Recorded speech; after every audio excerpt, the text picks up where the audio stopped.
সন্তানরা সবসময় তাদের বাবা মাকে ভালোবেসে থাকে, কিন্তু বাবা মার ভেতরে সবচেয়ে বেশি কিন্তু তারা মাকেই বেশি ভালোবাসে এবং বেশি পছন্দ করে, এবং তার সাথে বেশি তাদের মিলামিশা, যেটা আর কি তাদের মন মানুষের দিক থেকে তারা সবসময় মাকে শেয়ার করে।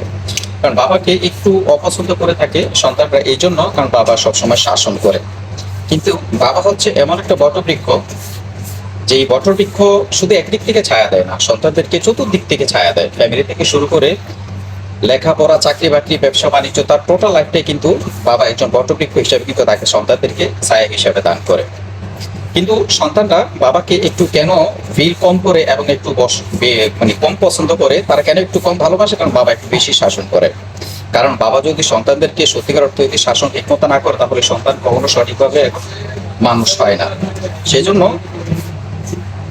বাবা সন্তানদের প্রতি ভালোবাসা যে কিরকম, যদি বাবা সঠিকভাবে সন্তানদেরকে শাসন না করে, তাহলে ওই সন্তানরা একটু সঠিকভাবে একজন মানুষের মতো মানুষ হতে পারে না। সন্তানের শাসন থাকার কারণে কিন্তু সন্তানরা সেই জন্য একটু সঠিকভাবে মানুষের মতো মানুষ হিসাবে নিজেদেরকে তৈরি করতে পারে। কারণ আমি আমার নিজের দিক থেকে জিনিসটা বুঝি এবং ফিল করি, যদি আমার বাবার সঠিক তার শাসন আমার প্রতি থাকতো, তাহলে হয়তো আমার জীবনটা অনেকটাই চেঞ্জ হতে পারতো। কারণ আমার বাবা সবসময় ছিলেন না আমার কাছে, তিনি বাড়িতে থাকতেন না, কারণ আমাদের জিন্দিগিটাকে সুন্দর করার জন্য তিনি সবসময় পরিশ্রম করতেন, এই জন্য ঘরের বাইরে থাকতেন, তিনি চাকরি করতেন সবসময়। সেজন্য বাবার শাসন আমরা সবসময় পাইনি, মায়ের শাসনই পাইছি, মায়ের আদর, মাদুর, স্নেহ।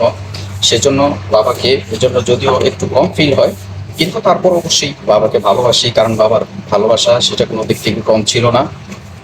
সেজন্য আজকে হয়তো যদি আমার বাবা দুনিয়াতে বেঁচে থাকতো, তাহলে হয়তো আমি তাকে বলতাম, তাকে বলার জন্য চেষ্টা করতাম যে বাবা, অবশ্যই আমি তোমাকে ভালোবাসি, কারণ আমার জীবনের চাইতেও বেশি। কারণ বাবার শাসনটা কি জিনিস, এটা এখন আমরা ফিল করি। বর্তমান সময়ে ছেলে সন্তানরা দেখে যখন বাবা একটু সন্তানদেরকে শাসন করতে চায়, তখন সেখানে ফ্যামিলির সবাই রাগ হয়ে যায়, এবং মাও কিন্তু রাগ হয়ে যায় সন্তানদের শাসন দেখে। কিন্তু অ্যাকচুয়ালি যদি সন্তানদের শাসন যদি বাবার না থাকে, তাহলে ওই সন্তান সঠিকভাবে একজন মানুষের মতো মানুষ হিসাবে তৈরি হয় না বর্তমান সামাজিক ব্যবস্থা বা সমাজের রীতিনীতি হিসাবে। এই জন্য বাবার শাসনটা থাকাটা খুবই জরুরি এবং খুবই ইম্পর্টেন্ট। তো আমি মানে যেটা বলতে চাই, যে আজকে যেসব বাবারা সন্তানদেরকে শাসন করে, ফ্যামিলিগত লোক থেকে হোক অথবা সেই সন্তানরাই হোক, বাবার প্রতি যেন কখনো তাদের রাগ জিত না হয়, তাদের প্রতি অনীহা না হয়। তারা যেন অবশ্যই বাবার ভালোবাসাটাকে বুঝে। আমার ভিডিও যদি আপনাদের কাছে ভালো লেগে থাকে, প্লিজ লাইক, কমেন্ট, শেয়ার এবং সাবস্ক্রাইব করতে ভুলবেন না। পাশে থাকা বেল আইকনটুকু অলে বাজিয়ে রাখুন।